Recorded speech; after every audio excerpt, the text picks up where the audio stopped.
अस्सलाम वालेकुम वरहमतुल्लाहि वबरकातुहू। शे नशीन पर तशरीफ़ फरमा all India Muslim personal board के सदर हज़रत मौलाना खालिद सैफुल्लाह रहमानी साहब, जमीयतुल उलमा के मुफ्ती ज़ुबैर साहब, जमात इस्लामी हिंद के तेलंगाना के सदर,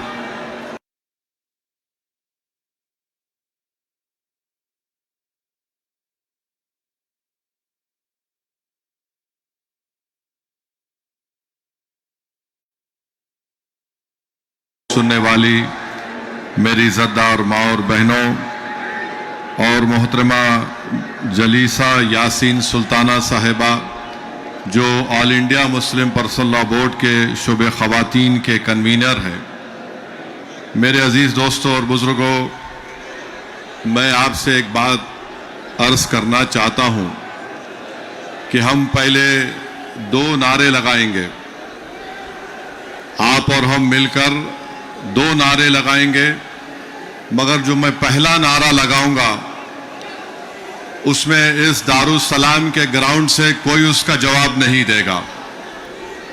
सुनिए, जो पहला नारा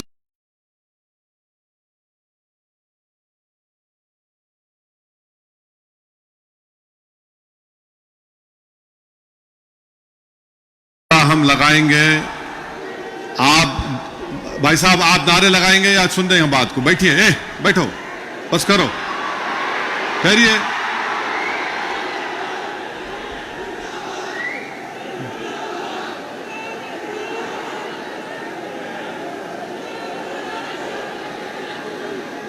इस ग्राउंड में जितना मजमा है अल्हम्दुलिल्लाह उससे ज्यादा बाहर है, तो ये जरूरी है कि हम उनकी आवाज भी सुने। तो मैं बाहर जो मजमा खड़ा हुआ है उनसे अपील करूंगा कि आप हमारे साथ नारा लगाइए। ग्राउंड में कोई नारा नहीं लगाएगा। नारे तकबीर, नारे तकबीर। अब हम सब मिलकर लगाएंगे, नारे तकबीर, नारे तकबीर। अब आपसे तीसरी बात यह करना है, आपके पास सेलफोन है, जरा खोल के लाइट जलाओ,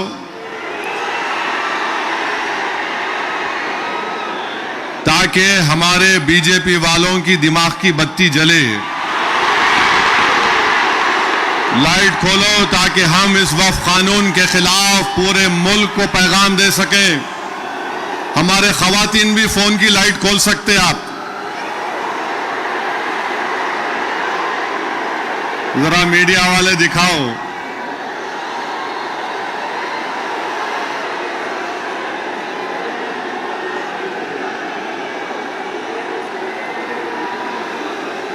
अब जरा जेब में रख लो फोन को। आपसे अहम बात यह कह रहा हूं कि अब जब जलसा खत्म हो के यहां से आप निकलेंगे, आप लोग पुरअमन तरीके से अपने अपने मुकामात को जाएंगे। आप झंडे लहराते हुए नहीं जाएंगे, सब्र और तहम्मुल का मुजाहरा करते हुए सरजमीन हैदराबाद के अमन को और मजबूत करते हुए आप यहां से जाएंगे। जाएंगे ना आराम से इंशाअल्लाह। और घर को जाके बैठना नहीं, ईशा की नमाज गोल नहीं करना, ईशा पढ़ना है मेरे को भी और आपको भी, तो ईशा भी पढ़ेंगे ना आप। अब मसला यह है कि किसी शायर ने अच्छा कहा था, जब ज़मीर और ज़र्फ का सौदा हो दोस्तों, जब ज़मीर और ज़र्फ का सौदा हो दोस्तों, कायम रहो हुसैन के इनकार की तरह। मैं आपको यह बताना जरूरी समझता हूं कि इस कानून के खिलाफ all India Muslim personal law board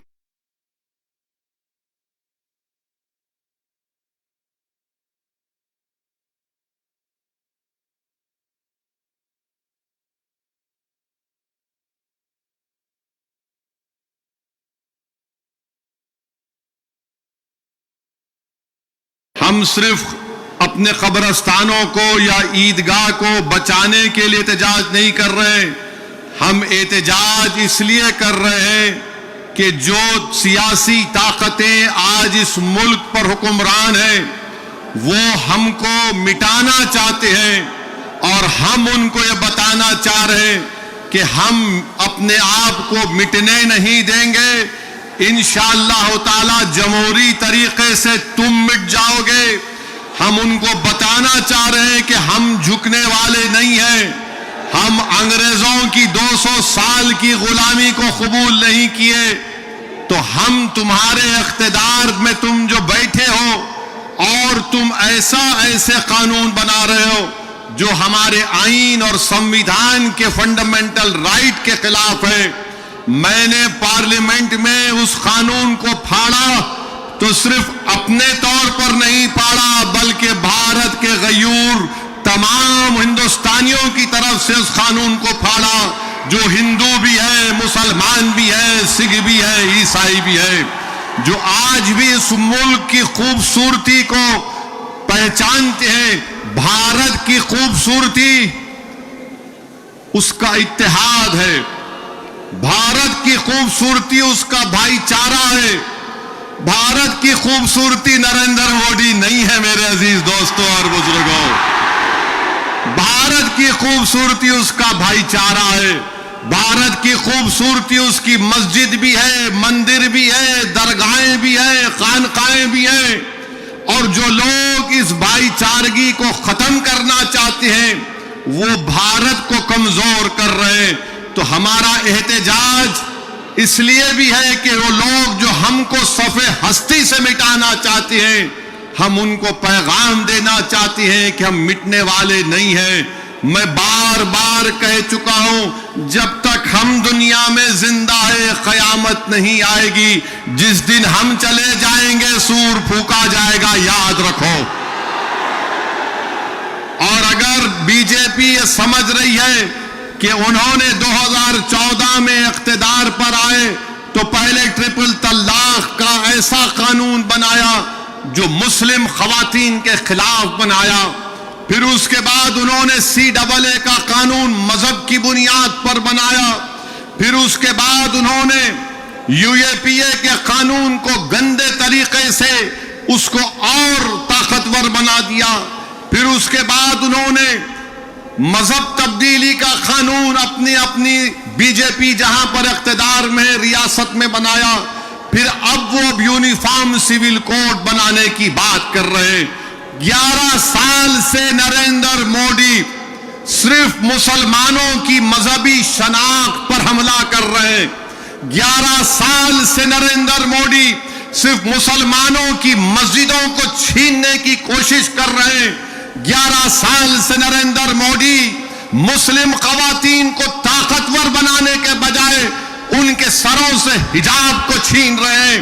11 साल से नरेंद्र मोदी बुलडोजरों के जरिए सबसे ज्यादा दलित और मुसलमानों के घरों को तोड़ दिया।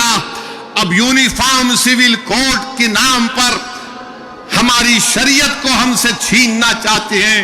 वो शरीयत जो शरीयत एप्लीकेशन एक्ट 1937 है, जब संविधान बन रहा था तो बाबा साहेब अंबेडकर ने कहा था कि शरीयत एप्लीकेशन एक्ट बरकरार रहेगा, मगर आज नरेंद्र मोदी ये समझते हैं कि मैं बाबा साहेब अंबेडकर से बड़ा दूरंदेश हूं। मिस्टर मोदी, आप अंबेडकर के पैर की धूल भी नहीं है, इस बात को याद रखो आप मेरे अजीज दोस्तों और बुजुर्गों। और दूसरी बात यह, मैं आपसे कह रहा हूं कि अपने सफों में इत्तेहाद को मजबूत रखिए। ये लड़ाई जो आप और हम मिलकर अपने दीगर सेकुलर हिंदू भाइयों के साथ, सिख भाइयों के साथ लड़ रहे हैं, याद रखो बीजेपी संघ परिवार हमारे सफों से बाज मीर जाफर, मीर सादिक को खड़ा करेगी। इनसे एहतियात करो। मगर आज मालूम हुआ कि जाफर पाशा में कश्फो करामात भी है। मुझे अभी किसी ने व्हाट्सएप पर भी जाया कि जो इस वफ की कानून की ताईद में आ रहे हैं, जो बड़ी बड़ी बातें करते हैं, ख्वाजा अजमेरी के आस्थाने से उनका ताल्लुक है, जाफर पाशा की तकरीर को लाइव बैठकर देख रहे थे, तो मालूम हुआ उनको भी बड़ा डर हो गया है कि अब हैदराबाद से एहतजाज बुलंद होगा। अरे जो तुम ख्वाजा अजमेरी के आस्थाने के जिम्मेदार हो ना, मैं पार्लियामेंट में इंशाअल्लाह ताला ख्वाजा एक्ट के तरमीम का एक बिल लाऊंगा और प्राइवेट मेंबर्स बिल लाकर कहूंगा कि तुम नहीं बनोगे, उसमें पसमानदा को किसी को बनाना पड़ेगा। तुम तायीद करोगे, मैं तो ला रहा हूं प्राइवेट मेंबर्स बिल आइंदा सेशन में, तुम देखना। अरे तुम लोग कितना गिर सकते हो, तुम कितना गिर सकते हो, कम से कम उस आस्थाने की निस्बत का तो लिहाज रख लो, तुम उस आस्थाने की निस्बत का तो लिहाज रख लो। और इस बात को भी याद रख लो कि जब तुम और हम इस दुनिया से जाएंगे तो आरएसएस वाले अगर तुमको खंदे पर लेकर गए कब्रिस्तान में, तो फिर अंदर जाने के बाद जब फरिश्ते पूछेंगे कौन है तेरा रब, तो तुम क्या मोदी बोलोगे या अल्लाह बोलोगे? देख लो इस बात को, हम तो अल्लाह ही बोलने वाले हैं और बोलते रहेंगे। अल्लाह ही हमारी मदद करेगा और अल्लाह ही इनको शिकस्त देगा इंशाअल्लाह ताला। हम तौहीद परस्त हैं और हमको फख्र है इस बात का कि रब्बे कायनात जिस चीज का मालिक अल्लाह है, मोदी कह रहे हैं कि उसका मालिक अल्लाह नहीं रहेगा। अब मोदी आप खुद देखोगे अल्लाह कैसा बता देगा अपना जल्ले जलालहू, आप देखेंगे। आप इसको, इस कानून को तुमको वापिस लेना पड़ेगा। जिस तरह हमारे किसान भाइयों ने हमको रास्ता दिखाया, हम उसी रास्ते पर एहतजाज करेंगे। जब तक कानून वापिस नहीं होगा, भारत में पुरअमन एहतजाज होगा। आप तैयार हैं कि लंबी जमहूरी लड़ाई लड़ने के लिए, या फिर कोका कोला की तरह उड़ के फिर ठंडे तो नहीं बैठ जाएंगे? क्या आप तैयार हैं जमहूरी एहतजाजी लड़ाई लड़ने के लिए? अगर आप तैयार हैं तो आप अपने आप से वादा कर लीजिए कि जब तक ये काला कानून वापिस नहीं होगा, हम एहतजाज करेंगे, हम पीछे नहीं हटेंगे, पुरअमन एहतजाज हमारा होगा। याद रखो मेरे अजीज दोस्तों और बुजुर्गों, हम अल्लाह जिस जमीन का, जिस जायदाद का मालिक है, उसकी हिफाजत के लिए आगे बढ़ रहे हैं। हम अल्लाह के घर की हिफाजत के लिए आगे बढ़ रहे हैं। हम औलिया अल्लाह के आस्थानों की हिफाजत के लिए आगे बढ़ रहे हैं। हम अपने ईदगाहों की हिफाजत के लिए आगे बढ़ रहे हैं। और याद रखो इंशाअल्लाह ताला अल्लाह हमारी इस कोशिशों को कबूल करेगा, अल्लाह हमारे इस ईसार को कबूल करेगा। हम जो कुछ भी कर रहे हैं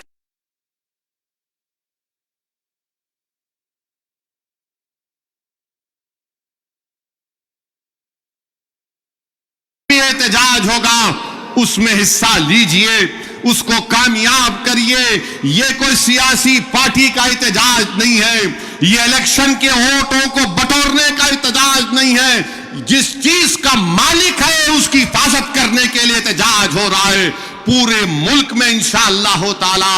जो मुस्लिम पर्सनल बोर्ड ने प्रोग्राम बनाया उसमें हिस्सा लीजिए। जो तारीख के दिन आपसे कहा गया लाइट बंद करना, लाइट बंद करेंगे या नहीं बंद करेंगे? नहीं तो बोलेंगे अम्मा 10 मिनट सीरियल।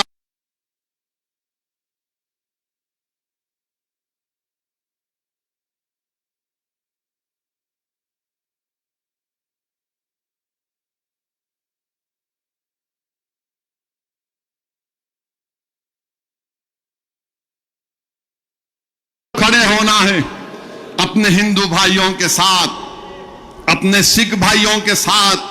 वो भी आज बड़े तकलीफ में है कि ऐसा कैसा कानून बीजेपी की हुकूमत ने बना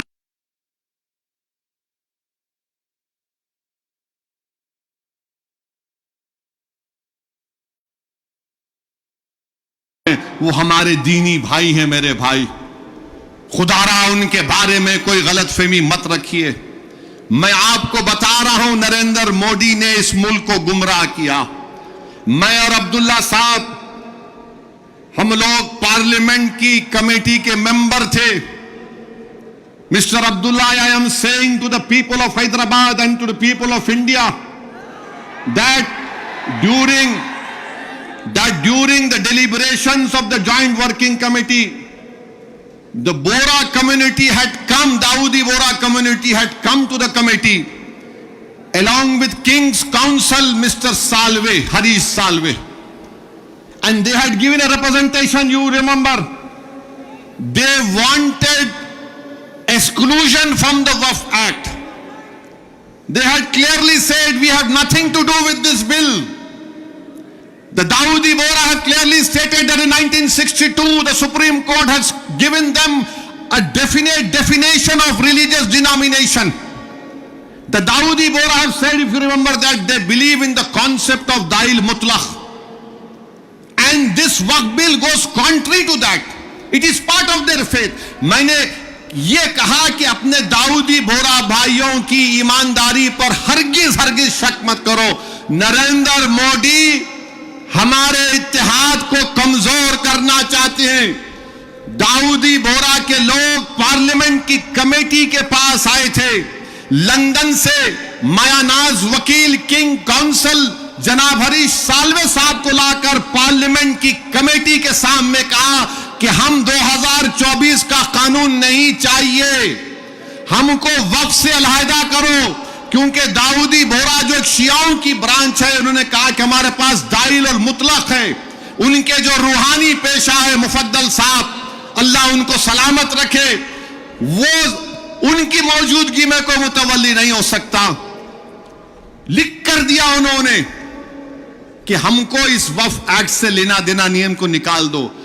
तो ये इनको बुलाया गया, मोदी ने बुलाया इनको, और नरेंद्र मोदी ने कितना गुमराहकुन बात की।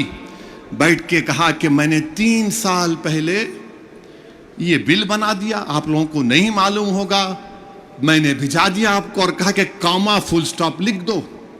मोदी ये पैगाम दे रहे हैं भारत के सेकुलर हिंदू भाई बहनों को, सिखों को और मुसलमानों को, मैं तो नहीं लाया है बिल, ये तो ये लोग बोल के लाया मैं।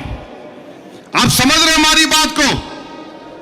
और हम जब कमेटी में थे, हम मिनिस्ट्री ऑफ माइनॉरिटी अफेयर से पूछे कि कानून तुम क्यों लाए, क्या तुमने मुसलमानों से बातचीत की, क्या तुमने इस बिल के बारे में बात की?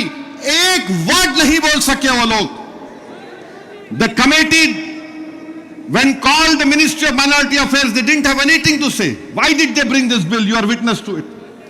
अब मोदी इन दाऊदी बोराओं को बदनाम करने के लिए, पूरे देश में पैगाम देने के लिए कि देखो मैं तो 3 साल पहले उनको बिल दिया था। मेरे भाई, ये साजिश है हमारे इत्तेहाद को कमजोर करने के लिए। मोदी जी, आप शतरंज की चाल खेल रहे हैं, हम भी जानते हैं शतरंज कैसा खेलना सियासत में। डॉक्यूमेंट्स है, आज मैं एक्स पर सोशल मीडिया पर डॉक्यूमेंट्स डाल दिया हूं। दाऊदी बोरा लोगों ने कमेटी को दिया, वो 1924 से कह रहे हैं कि हमको वक्फ कानून में मत रखो, क्योंकि हमारा जो जूरिस्प्रूडेंस है, हमारा जो फिक्र है, वो दाइल मुतलक के ऊपर है। तो आपसे अपील कर रहा हूं कि अपने दिमाग में 1% भी दाऊदी बोरा हमारे दीनी भाइयों के खिलाफ कोई शक मत करिए। वो तो नहीं चाह रहे थे, इनको तो पप्पा जी बुला के बोल दिए आपको वजह से करा मैं। अब चौथी बात यह है, बीजेपी वाले बोल रहे इसमें सब कुछ है, मुसलमानों का फायदा है, औरतों का फायदा है। आज से थोड़े दिन पहले हैदराबाद में फतेह दरवाजे पे एक चालाक आदमी था, लगता है उन्हें भी मोदी जी की शागिर्दी में निकला सो था। उन्हें क्या बोला, आप मेरे पास आओ, जिसके सर टकले हैं मैं दवा देता हूं, बाल उग जाते। लाइन लग गई वहां पे, लगा दवा लगा, बाल उगते। अब पब्लिक बेचारे तो मोदी जी भी यही बोल रहे, दवा ले लो सब चीज ठीक हो जाती। इनकी दवा नहीं है, ये दवा मौत है। ये दवा नहीं दे रहे, मौत का पैगाम दे रहे हैं। ये वक्फ को छीनने के लिए ला रहे हैं। आप सोचिए, दाऊदी बोहरा लोगों ने सेक्शन 2 लिख कर दिया, तो मोदी ने क्या किया, दाऊदी बोहरा का नाम लेके सेक्शन 2 बना के उस भारत के दौलतमंद आदमी जिसने हमारे खोजा भाई, ये भी शियाओं का एक ब्रांच है, खोजा ट्रस्ट से खरीद कर 21 करोड़ में अपना आलीशान महल बना लिया। सेक्शन 2 का फायदा उस शख्स को होगा। हम हैदराबाद में क्या बोलते, किसकी दुकान पे किसकी फातिया, क्या बोलते, नाना मामू की दुकान पे नाना की फातिया। तो दाऊदी बोहरा को सामने रख के मुकेश भाई की फातिया पढ़ दी है इन्होंने काम कर दिया। सेक्शन 2 से उनको फायदा होगा। तो आपको और हमको मुत्तहिद रहना है, शिया सुन्नी इत्तेहाद को मजबूत रखना है। आप शिया सुन्नी इत्तेहाद को मजबूत रखेंगे ना मेरे भाई? ये all India Muslim personal board के प्लेटफॉर्म पर शिया भी है, सुन्नी भी है। ये पैगाम मुस्लिम पर्सनल बोर्ड देता है कि हम अपने इत्तेहाद को मजबूत रखें। दाऊदी बोहरा को मोदी धोखा दे दिए, उनके नाम को इस्तेमाल करके मुकेश भाई को बोले, लो गुलाब जामुन खाओ एंड बी हैप्पी। उनके अच्छे दिन आ गए। तो मेरे अजीज दोस्तों और बुजुर्गों, छठी बात आपसे अर्ज करना चाह रहा था वो ये है कि सदर साहब ने बहुत सी बातें आपके सामने रख दी कि सुप्रीम कोर्ट ने रिलीफ दिया है, मगर आज भी हम वक्फ की जायदाद को खो रहे हैं। लिमिटेशन एक्ट अप्लाई हो गया, जो 12 साल से काबिज है वो मालिक बन रहा है। 6 महीने के अंदर पोर्टल पर चढ़ाना है, नहीं चढ़ाए तो वक्फ से चले जाएगा। वक्फ इवैक्यू प्रॉपर्टीज निकल गई हमारे हाथ से। 100 एकड़ जमीन है पंजाब हरियाणा में जो आज गवर्नमेंट उस पर काबिज हो चुकी है। रिपोर्ट आई कि उत्तर प्रदेश में 500 से ज्यादा वक्फ प्रॉपर्टीज को उत्तर प्रदेश की सरकार ने गवर्नमेंट की प्रॉपर्टी डिक्लेयर कर दिया। तो मेरे अजीज दोस्तों और बुजुर्गों, और इसमें एक है वक्फ औलाद अब नहीं कर सकेंगे आप। वक्फ औलाद के बारे में कह रहे हैं कि बच्ची का शेर मार के कोई वक्फ औलाद नहीं कर सकता। अरे मैं अल्लाह को दे रहा हूं, अपने बेटे बेटी को मालिक नहीं बना रहा हूं। क्या यह बात सच नहीं है प्रधानमंत्री जी कि हिंदू सेल्फ एक्वायर्ड प्रॉपर्टी में एक हमारा हिंदू भाई अपने विल के जरिए अपनी एक औलाद को या मोहल्ले में किसी को पूरी प्रॉपर्टी दे सकता है, मगर मुसलमान 1/3 से ज्यादा अपनी किसी औलाद को प्रॉपर्टी नहीं दे सकता। अभी यह कानून जो है, अभी अगर कोई कलेक्टर मुतवल्ली को बोलेगा कि तुम दरगाह में उर्स नहीं करना, कलेक्टर मुतवल्ली को बोलेगा कि तुम आशूर खाने में इमाम बाड़े में मजलिस नहीं करना, कलेक्टर अगर कोई मुतवल्ली मस्जिद को बोलेगा कि तुम मस्जिद में अज़ान नहीं देना, और अगर मुतवल्ली नहीं सुनेगा तो कलेक्टर उसको 6 महीने की सजा दे सकता है। यह कानून है। अभी पहले कानून यह था कि अगर कोई वक्फ की प्रॉपर्टी को बेचता तो 2 साल की सजा, नॉन बेलेबल। अब मोदी जी बोल रहे, प्यारे मैं राजा हूं, तुम लूटो बेल ले लो, 6 महीने की सजा काट के आ जाओ, मैं हूं ना। यह कानून बनाया गया है। तो मेरे अजीज दोस्तों और बुजुर्गों, यह वक्फ का कानून मुसलमानों के मफाद में नहीं है। यह वक्फ का कानून मुल्क के वफाद में नहीं है। ये वक्फ का कानून भारत के भाईचारगी के लिए नहीं है। झगड़े शुरू हो जाएंगे। मस्जिदों पर यह बोला जाएगा कि 500 साल पहले ऐसा था वहां पर, और ये बार बार बोलते टीवी पे, ने आपको वक्फ से क्या मिला? अरे क्या कोई आपके अम्मा के महर में आया है जो हमसे पूछ रहे आप? वक्फ से क्या मिला क्या नहीं मिला? हमारे को हमारी आखिरत मिलती वक्फ को बचाए तो। ख्वाजा बंदा नवाज की दरगाह मेडिकल कॉलेज है, इंजीनियरिंग कॉलेज है, वफ का है। हमदर्द रूह अफ़ज़ा पिए तो वो भी वफ का है। कलेजे को ठंडक पहुंचती, तुम लोग पियो जरा रूह अफ़ज़ा। अब रूह अफ़ज़ा के खिलाफ उन्हों जिहाद कर रहे जो नाक से ऐसा सूंघ के दूसरे नाक नकपुड़ी से निकालने का दर्ज देते। कहां जाएगा ये मुल्क? हद तो ये हो गई मेरे अजीज दोस्तों और बुजुर्गों कि अब कोई ये कह रहा है कि चीफ जस्टिस के फैसले के बाद इस देश में मजहबी जंग शुरू हो जाएगी। नरेंद्र मोदी जी, आप इख्तिदार पर हैं, आपकी पार्टी के लोग इस तरह की बात करेंगे? आप तो भारत के संविधान पर हल्फ लिए हैं कि इस देश में ये अंबेडकर का देश, ये मौलाना अबुल कलाम का देश, ये भगत सिंह का देश, अल्लामा फजल खैराबादी का देश, हुसैन अहमद मदनी का देश, महमूदुल हसन का देश, ये टीपू सुल्तान का देश। यहां बोल रहे मजहबी जंग शुरू हो जाएंगी। मोदी जी, बाबरी मस्जिद का फैसला हमारे खिलाफ आया तो क्या हमने यह जुमला कहा था कि मजहबी जंग शुरू हो जाएगी? हमने कहा था कि supreme court is supreme but infallible, but not infallible. Babri मस्जिद को तोड़ने वालों का क्रिमिनल केस का फैसला आया, किसी को सजा नहीं हुई। हमने कहा कि मजहबी जंग शुरू हो जाएगी। 5-5 साल से बच्चों की बेल नहीं रहे, उनकी मां बाप मर रहे हैं, मर गए हैं। हमने यह कहा कि मजहबी जंग शुरू हो जाएगी। CAA का कानून है, हियरिंग नहीं होती। क्या हमने कहा कि मजहबी जंग शुरू हो जाएगी? UAPA में डालकर हमको सड़ाया जाता है कि हमने जुमला कहा कि मजहबी जंग शुरू हो जाएगी। नरेंद्र मोदी जी, आपकी पार्टी के लोग कह रहे हैं कि रिलीजियस वॉर शुरू हो जाएंगी, मजहबी जंग शुरू हो जाएगी। किसको डरा रहे हैं ये लोग? अदलिया को डरा रहे हैं आप। इख्तिदार में रहकर अदलिया को डराएंगे आप। आपके हक में फैसला आया तो आपके मुंह में लड्डू फूटते हैं और आप रिलीजियस वॉर शुरू हो जाएंगी।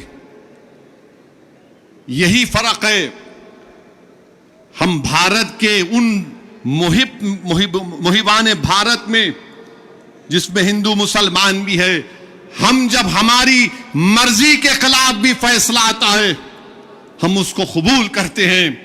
इसलिए कबूल करते हैं कि हम कॉन्स्टिट्यूशनल मोरालिटी को मानने वाले हैं और ये संघ परिवार के लोग एंटी कॉन्स्टिट्यूशन के लोग हैं। ये संविधान को तो मानते मगर उसको सब्सक्राइब नहीं करते हैं। ये फर्क है भारत के असली नागरिक में और उन लोगों में जो नेशनलिज्म के झूठे दावे करते हैं और कहते हैं कि रिलीजियस वॉर, जो कहते हैं कि अगर कोर्ट कानून बनाएगा तो पार्लियामेंट को बंद कर दो। अरे अगर तुम पार्लियामेंट में बैठकर अपनी अददी ताकत की बुनियाद पर मुझे मिटाने का कानून संविधान के खिलाफ बनाओगे तो मेरे पास चारा क्या बचता है कि मैं अवाम में जाऊंगा और फिर कोर्ट को जाऊंगा। हम कोर्ट को गए, अवाम में भी जा रहे नहीं। कोर्ट कानून कैसे बनाएगा? अरे जालिमों, सुप्रीम कोर्ट का जजमेंट कानून का मौकफ रखता है। पढ़ो, तुम लोग ट्यूबलाइट हो, तुम लोग थम्स अप हो। तुम्हारे दिमाग में एक ही बात बैठा हुआ है, नहीं मोदी है तो खुदा है। अरे खुदा था, है और रहेगा उसी का नाम। आइन है और रहेगा, मगर इस तरह धमकी देना अदालत को और फिर गवर्नर प्रेसिडेंट को बोल रहे हैं, उनको बोल रहे हैं अगर नहीं करे तो कानून बन जाएगा। अरे 142 क्या है प्यारे? 142 आइन का बनाने वाला अंबेडकर है। अंबेडकर में तुम्हारे से ज्यादा दूरअंदेशी थी। आप ये बोल रहे हैं कैसा बनाए, वो कैसा बनाए, हम ऐसा कर देंगे। मगर मेरे अजीज दोस्तों और बुजुर्गों, बीजेपी आइन पर एक फ्रॉड कर रही है और डरा रही है।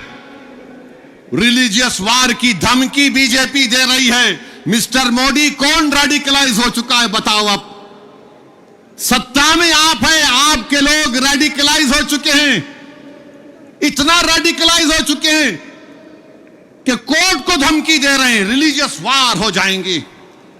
मोदी जी, अगर ये धमकी देने वालों को आप नहीं रोकेंगे, देश कमजोर होगा और देश कभी भी माफ नहीं करेगा। आज सत्ता इख्तिदार आपके पास है, कल नहीं रहेगा इंशाअल्लाह ताला, कल नहीं रहेगा इंशाअल्लाह ताला।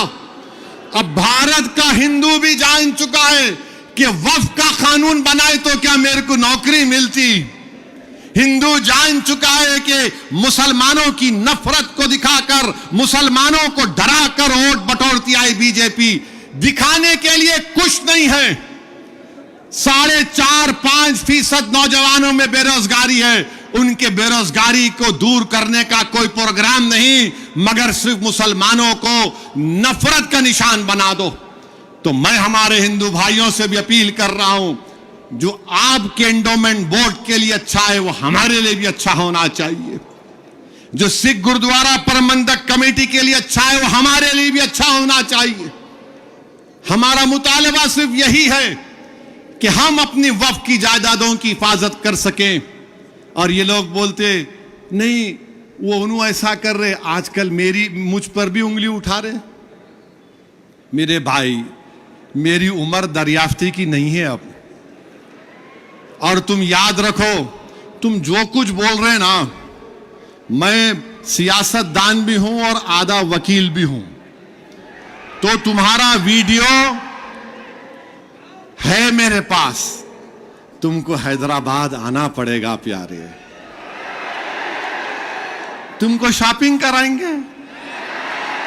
You want to see shopping, will show you shopping. जो बोले जा रहे, अगर हम अपनी जबान से बोलना शुरू करें ना, तो तुम्हारा लुत्फा कहां से आए बोल सकता हूं मैं, याद रखो।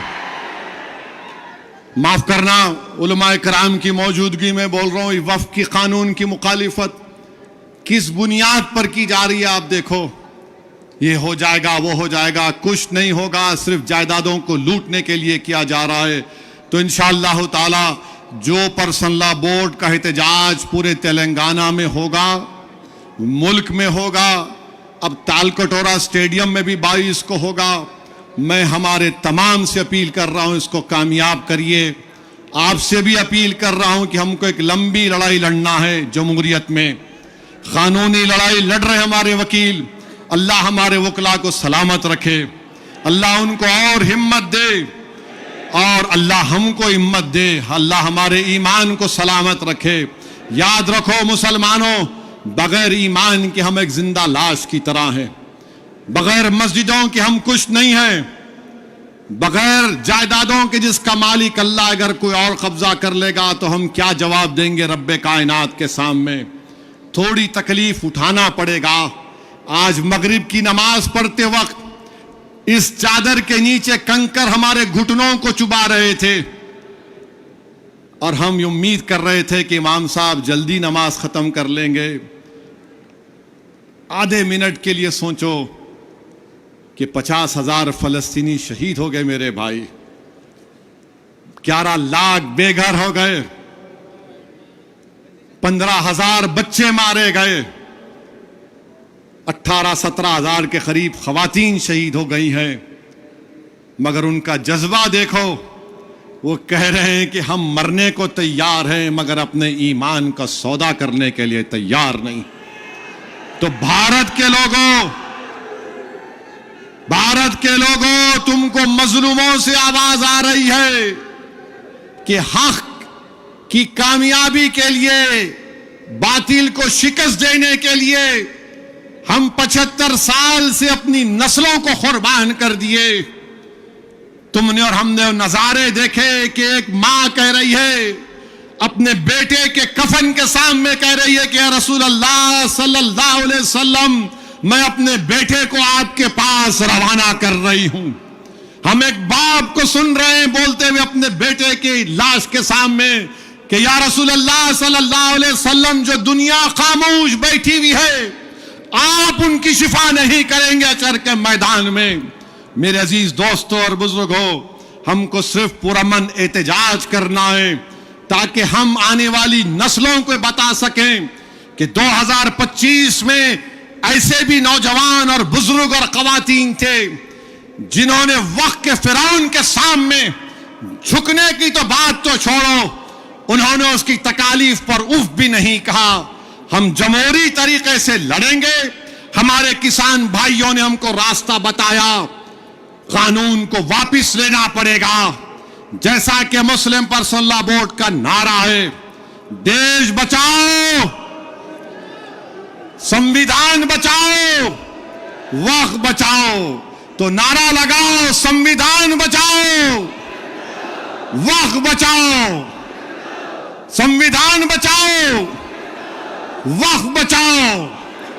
आप साथ हैं ना हमारे इंशाअल्लाह ताला। याद रखो, तुम साथ भी नहीं है तो हम हुसैन का परचम लेकर करबला में उतर जाएंगे, क्योंकि अगर तुम साथ होगे तो यजीद को मालूम हो जाएगा कि ये हुसैन के गुलाम हैं, ये ताकत को देखकर झुकने वाले नहीं हैं। तो मेरे अजीज दोस्तों और बुजुर्गों, पुरअमन तरीके से अपने अपने घर को रवाना होइए, झंडे मत लहराइए। अब नारे लगाने का यहां पे वक्त खत्म हो चुका है। पुरअमन तरीके से अपने घरों को जाइए। बड़ी तादाद में हमारी माँ और बहनें भी आई हैं, मैं उनका शुक्रिया अदा करता हूं। नारे तकबीर। अस्सलाम वालेकुम व रहमतुल्लाहि व बरकातहू।